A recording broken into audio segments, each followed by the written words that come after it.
nos van a repercutir en las disfunciones que van a provocarse a nivel de la chanela tóraco-lumbar, ¿de acuerdo? Esa zona de transición entre la región torácica y la región lumbar, de la cual nos ocuparemos el día de mañana.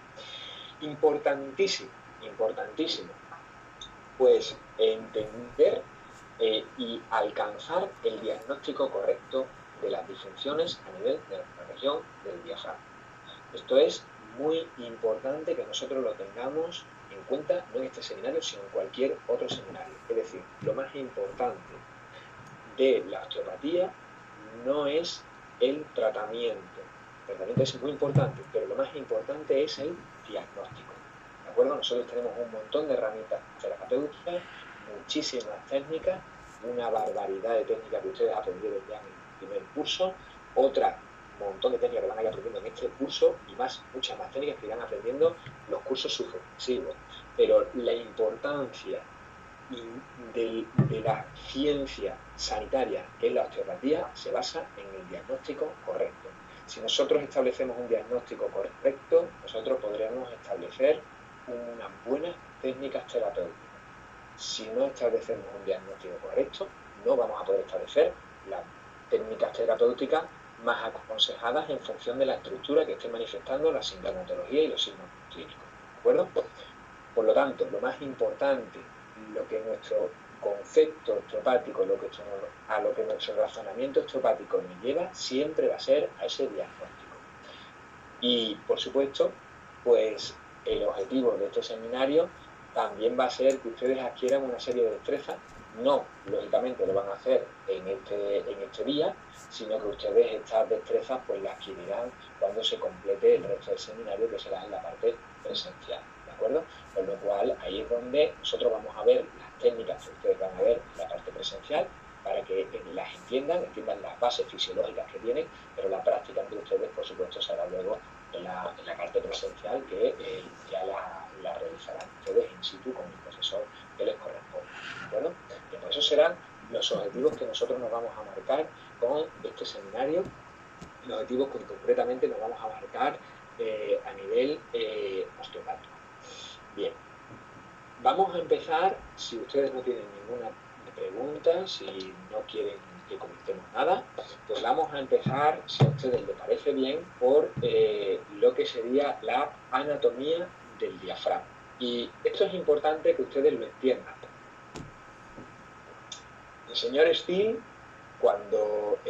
que es el padre de la osteopatía, cuando él empieza a desarrollar esta ciencia osteopática, él habla de que la osteopatía es anatomía, anatomía y más anatomía. Si los pacientes, cuando nosotros estamos ante un paciente que no le somos capaces de darle respuesta a la problema que tiene, nosotros siempre debemos ir a esa anatomía. Seguramente la respuesta la encontremos en la anatomía, la respuesta la encontremos en la fisiología, la respuesta la encontremos en la bioquímica, la respuesta la encontremos en la embriología, parte importantísima de la osteopatía, ¿de acuerdo?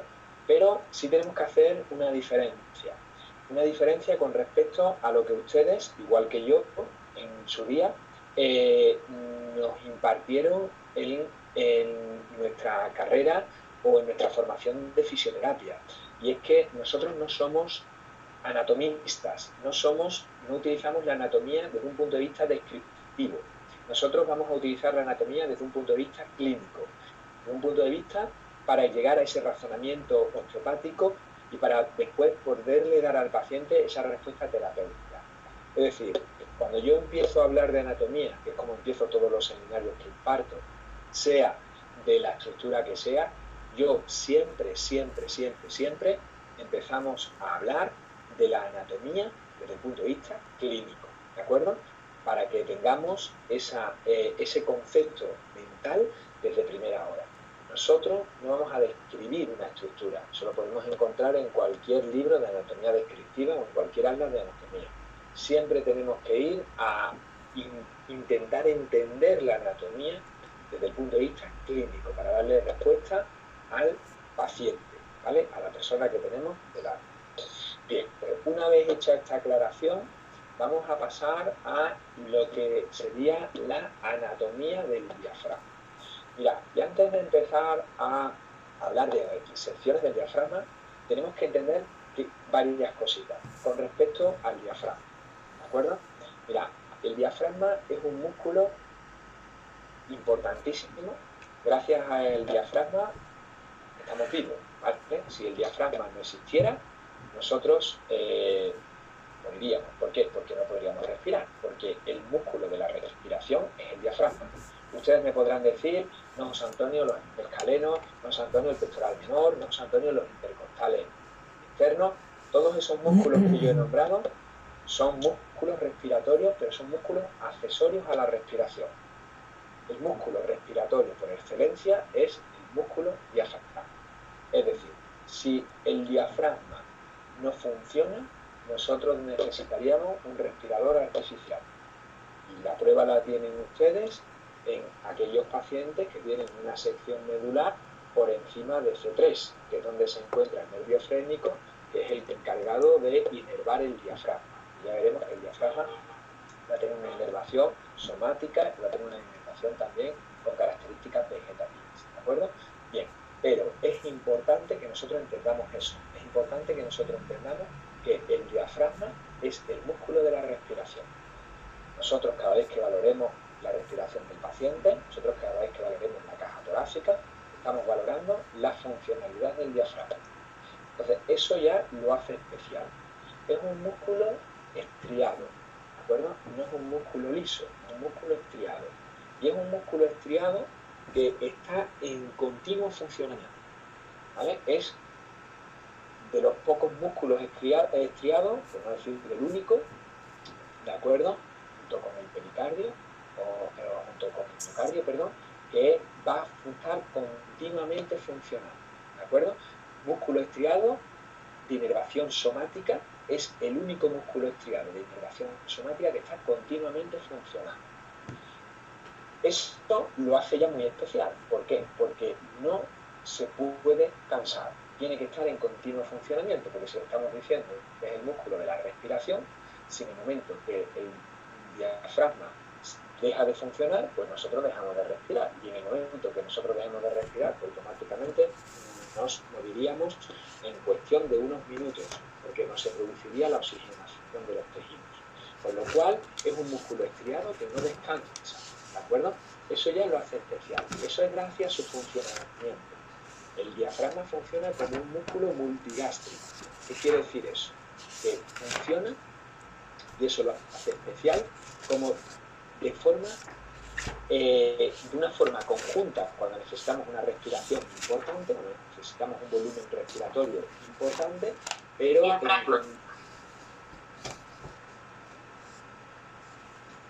¿bien?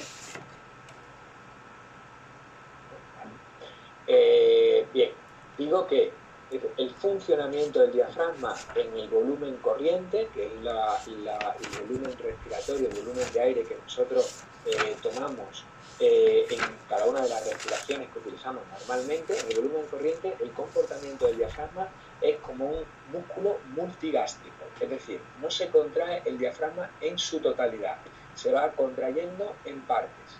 Esto hace que las partes que se contraigan van ejerciendo su acción y por lo tanto la persona va respirando y permite el descanso de aquellas zonas del músculo diafragma que no están funcionando en ese momento. Esto va a hacer, gracias a esto, existe la posibilidad de que el diafragma pues, esté funcionando durante 24 horas de forma ininterrumpida durante 365 días al año, durante todos los años de vida del paciente. Es decir, el funcionamiento multigástrico del diafragma es una de las circunstancias que lo hace especial y hace que este músculo pueda funcionar durante todo el tiempo que la persona esté con vida. Esto se ha probado, está más que probado científicamente, con presiones a nivel de sondas nasogástricas que se metieron en función del paso a nivel del hiato esofágico, como esas sondas llegaban más presión o menos presión dependiendo de la respiración del paciente, del sujeto, donde se probaba o donde se ponía de manifiesto este movimiento. Por lo tanto, ya tenemos una particularidad, y es que lo hace fundamental y que lo hace diferente a este músculo. que es su comportamiento multigástrico. Otra característica que lo hace diferente a este músculo son sus inserciones. Este músculo va a ser un músculo que va a tener inserciones, las comentaremos ahora, en superficies que van a ser móviles, ¿de acuerdo? Si nosotros tenemos, por ejemplo, el cuádriceps, pues el cuádriceps se va a insertar en el ilíaco, el recto anterior, el resto de bastos del cuádriceps se van a insertar en el fémur, es decir, todos los bastos del cuádriceps se van a insertar a nivel de la arterial, es decir, en una superficie ósea que no tiene movilidad, y la movilidad se la provocan las articulaciones de las cuales forman parte el ilíaco, el fémur y la tibia, que será la articulación de la cadera y la articulación de la rodilla. Pero la inserción de esa musculatura o de cualquier otra musculatura es en una estructura fija, que es una superficie ósea. El diafragma no se inserta en una superficie fija solamente, se va a insertar en una superficie móvil. ¿En qué región móvil se va a insertar? En las costillas, ¿vale? El diafragma va a tener inserciones costales, costillas que van a estar en continuo movimiento en función de la respiración del paciente. Nosotros hablaremos un poquito a nivel biomecánico, cuando veamos ahora dentro de un rato, a lo largo de la tarde, la biomecánica del diafragma, veremos esas estructuras, cómo se van a mover, ¿de acuerdo? Aunque en esto profundizará muchísimo más en el seminario de costillas, que también lo tendrán, que impartirán ustedes, se las impartirán en el segundo curso, ¿de acuerdo? Pero nosotros hablaremos un poquito de ese funcionamiento. Por lo cual, otra de las características que lo hace diferente al diafragma es sus inserciones en regiones móviles. Otra característica que hace diferente a este músculo, lo hemos mencionado anteriormente y vuelvo a mencionar, es que tiene una inervación somática a través del nervio frénico. Esa inervación somática no lo hace diferente, porque el cuádriceps también tiene una inervación somática a través del nervio neural, o el bíceps braquial también tiene inervación somática a través del nervio cutáneo, o el tríceps sural a nivel de la pierna también tiene una inervación somática a través del ciático, del nervio ciático. Pero en este caso, la inervación somática de este músculo, que vuelvo a repetir, corresponde al nervio frénico, que ya veremos de dónde sale, aunque seguramente ustedes ya lo sepan, va a tener una conexión con el sistema nervioso vegetativo o con el sistema nervioso autónomo, como ustedes lo quieran llamar, es el mismo, ¿vale? Sistema nervioso vegetativo, sistema nervioso autónomo. Este sistema nervioso, del cual nosotros hablaremos, sobre todo hablaremos mañana cuando hablemos de la charnela toracolumbar, es el responsable, junto con el sistema hormonal, de mantener la homeostasis del cuerpo. Cuando nosotros hablamos de un proceso homeostático, estamos hablando de un proceso de equilibrio. Es decir, si ustedes recuerdan, uno de los postulados de Andrew Taylor Still era el proceso de autocuración, ¿no? Nosotros hacemos una intervención en el paciente buscando que el paciente llegue a encontrar él mismo su propia sanación o curación. Esto es gracias precisamente a este concepto moderno, que lo define esta palabra que es más que moderna, que nos habla de autocuración, se nos habla de equilibrio y se habla de homeostasis, ¿vale? La búsqueda de este proceso homeostático la lleva a cabo el sistema hormonal, como he dicho, y el sistema nervioso autónomo vegetativo. Este sistema nervioso autónomo vegetativo va a tener una conexión con el sistema nervioso somático a varios niveles. Uno de ellos va a ser a través del nervio frénico. Es decir, en situaciones de emergencia, nosotros vamos a aumentar nuestra capacidad respiratoria. Y esa es gracias a la conexión que existe entre ese sistema nervioso autónomo o vegetativo y el sistema nervioso somático a través del nervio frénico. Con lo cual, quiere decir que el diafragma, otra de las características que tiene es que se produzca ese automatismo en su función, gracias a la conexión entre el sistema nervioso autónomo y el sistema nervioso somático. ¿De acuerdo? Pues ya tenemos 3 características que hacen a este músculo diferente. ¿De acuerdo? 3. No son las únicas, vamos a ver 4. ¿Cuál es la cuarta? La cuarta es su inervación diferenciada. ¿Qué quiere decir esto? Nosotros vamos a tener un músculo diafragma, pero en el que se distinguen 2 hemicúpulas diafragmáticas. ¿De acuerdo? Es decir, no hay un diafragma derecho y un diafragma izquierdo. Hay un diafragma. Pero en ese diafragma vamos a establecer que existe una hemicúpula derecha y una hemicúpula izquierda.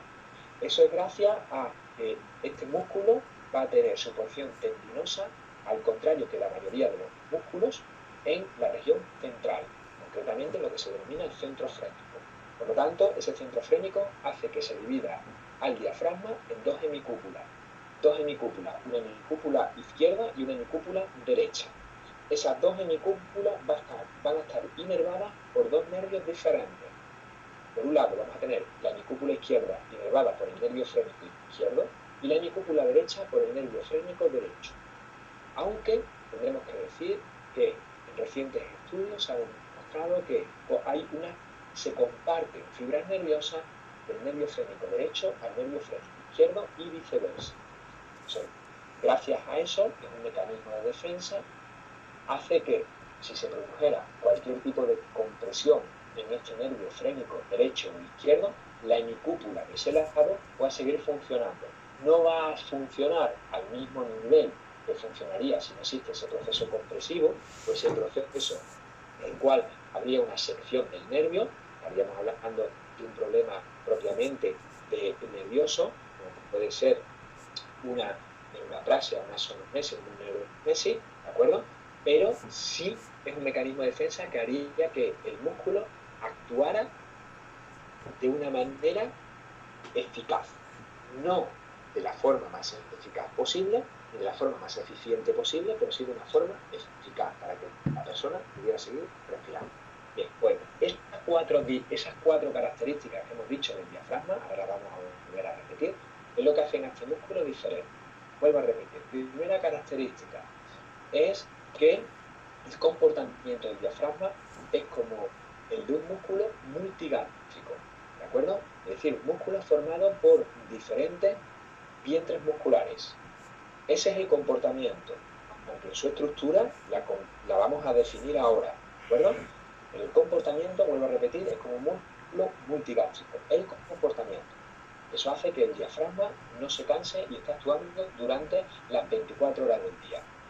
La segunda característica son las inserciones del diafragma. El diafragma tiene inserciones en estructuras móviles, ¿de acuerdo? Como van a ser las costillas.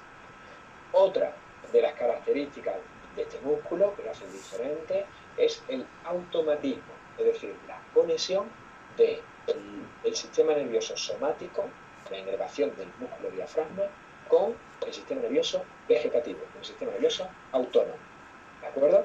Y la cuarta característica que lo hace diferente este músculo es que, siendo un músculo diafragma, solo siendo uno, debido a que la porción tendinosa se encuentra en la región central, funcionalmente lo dividimos en hemicúpula derecha y hemicúpula izquierda. ¿De acuerdo? Bien. Vale. Paola me dice que se ha perdido aquí, en lo que sería el automatismo. Vale, yo lo vuelvo a repetir, ¿de acuerdo? Vuelvo a repetirlo sin ningún tipo de problema. El automatismo quiere decir que el diafragma se va a comportar de una forma automática debido a la conexión que tiene entre el sistema nervioso vegetativo y la inervación propia del músculo diafragma a través del nervio frénico. Es decir, nosotros no somos conscientes de que estamos respirando, ¿de acuerdo? No somos conscientes de que estamos respirando continuamente y nadie piensa que tiene que respirar, sino que se produce de una forma totalmente automática. Lógicamente, eso va a ser porque el diafragma va a ser el encargado, pero lo veremos luego, de separar una estructura torácica que tiene una presión negativa con una estructura abdominal que tiene una presión positiva. Y eso lo que hará es que se mueva el diafragma para intentar igualar presiones. Pero el hecho de que el diafragma actúe de forma automática es porque le llega la información nerviosa. Y esa información nerviosa llega a través del sistema nervioso somático, a través concretamente del nervio frénico, que es el que inerva el diafragma. Pero este nervio frénico tiene una conexión con el sistema nervioso autónomo, con el sistema nervioso vegetativo. Este sistema nervioso vegetativo es el que va a ir buscando esa homeostasis, ese proceso de equilibrio a través de la oxigenación del tejido, entre otras cosas, ¿de acuerdo? En función de las circunstancias en las que nos encontremos en cada momento. Es decir, si yo, por ejemplo, estoy en una situación tranquila compartiendo con ustedes, esta tarde de sábado, pues estoy tranquilo y estoy respirando con una frecuencia y una intensidad determinada. Si yo salgo a correr y yo hago una carrera muy fuerte muy fuerte en muy poco tiempo, pues necesito una frecuencia y una intensidad respiratoria mayor. Por cierto, en tejidos así lo necesitan. La demanda de mi tejido es mayor, por lo tanto la frecuencia y la intensidad aumenta. Yo no soy consciente de que tengo que aumentar la frecuencia y la intensidad. ¿Por qué lo hago? Lo hago porque me está llegando una información a través de un sistema nervioso, que me dice que para esa situación concreta, esa circunstancia concreta, necesito mayor capacidad de oxigenación. Conecta con el diafragma y este hace que aumente lo que sería su función. ¿De acuerdo? Por lo tanto, vuelvo a repetir las 4 características. Primera característica. La primera, comportamiento multigástrico. ¿De acuerdo? Segunda característica que tiene el diafragma que lo hace diferente va a ser que sus inserciones son una serie de estructuras móviles. A ver, estructuras fijas, pero estructuras móviles, como va a ser las costillas. Tercera característica que lo hace diferente es su automatismo, su conexión de inervación del nervio frénico, sistema nervioso somático, con el sistema nervioso neurovegetativo, o el sistema nervioso vegetativo, o el sistema nervioso autónomo. Las 3 formas se pueden nombrar, es lo mismo. Y la cuarta característica que lo hace diferente es que, habiendo un único músculo diafragma, su comportamiento es como un músculo par, gracias a que en el centro del diafragma se va a encontrar una zona tendinosa, que va a ser el centro frénico. Ese centro frénico hace que el diafragma se comporte de una forma analítica en su hemicúpula izquierda y su hemicúpula derecha, de forma que el nervio frénico izquierdo inervará la hemicúpula izquierda y el nervio frénico derecho inervará la hemicúpula derecha, principalmente. He dicho que hay conexiones del nervio frénico derecho con el nervio frénico izquierdo y del nervio frénico izquierdo con el nervio frénico derecho. ¿Para qué? Para que en caso de compresión o en caso de lesión, de arrancamiento de uno de los nervios frénicos por cualquier tipo de circunstancia o accidente, no se paralice esa hemicúpula y pueda seguir funcionando. No lo va a hacer de la forma más eficaz, más eficiente, pero sí va a seguir funcionando. ¿De acuerdo? Esas serían las 4 características que hacen a este músculo diferente. ¿Bien?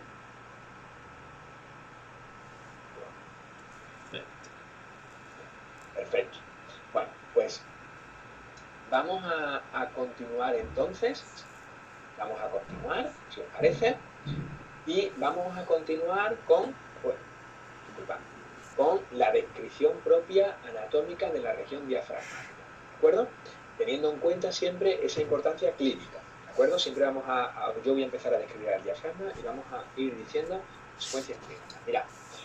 A nivel del diafragma, el diafragma va a tener una serie de inserciones que van a ser posteriores, una serie de inserciones que van a ser laterales y una serie de inserciones que van a ser anteriores. ¿De acuerdo? Inserciones posteriores del músculo diafragma. Pues las inserciones posteriores